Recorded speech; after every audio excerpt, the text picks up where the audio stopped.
കാശ്മീരിൽ നിങ്ങൾക്ക് കല്യാണം കഴിക്കണോ? 50 ലക്ഷം രൂപ നിങ്ങളെ കയ്യിലുണ്ടോ? എന്നാ കാശ്മീരിലേക്ക് കയറിക്കോളി, ഇവിടുന്ന് കല്യാണം കഴിക്കാം. ഓൾ ഇന്ത്യ നേപ്പാൾ യാത്ര തുടങ്ങുന്ന സമയത്ത് മനസ്സിലൊരു ആഗ്രഹം ഉണ്ടായിരുന്നു, കല്യാണം കഴിക്കണം, നേപ്പാളിൽ നിന്ന് ഒരു പെണ്ണ് തിരഞ്ഞ് സെറ്റാക്കണം എന്നൊക്കെ.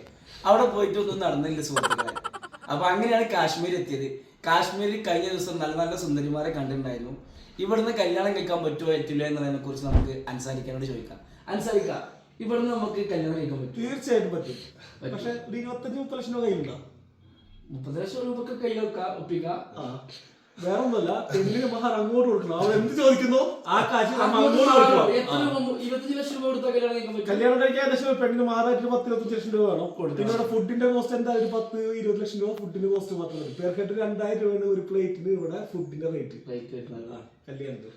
കല്യാണം കഴിക്കാനുള്ള പൂതി മാറ്റി വെക്കാം.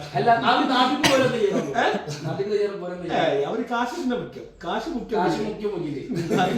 അപ്പൊ നേപ്പാളിൽ നിന്ന് കല്യാണം കഴിക്കണം എന്നുള്ള ആഗ്രഹം ഏതാണ്ട് തീരുമാനമായി. കാശ്മീരും തീരുമാനമായി.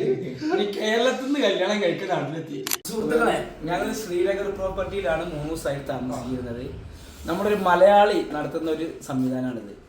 ശ്രീനഗറിൽ വരുന്ന നല്ല രീതിയിൽ യാത്ര ചെയ്ത് നല്ല മലയാളി ഫുഡ് നന്നായി ഉറങ്ങാൻ കഴിയുന്ന ഒരു പ്രോപ്പർട്ടിയാണിത്. അത്തരത്തിലുള്ള സൗകര്യമാണ് ശ്രീനഗർ ഡയറി പ്രൊവൈഡ് ചെയ്യുന്നത്. അപ്പോൾ ശ്രീനഗറിലേക്ക് വരാൻ ആഗ്രഹിക്കുന്നവർ താഴെ കാണുന്ന നമ്പറിൽ ബന്ധപ്പെട്ടോളൂ കേട്ടോ.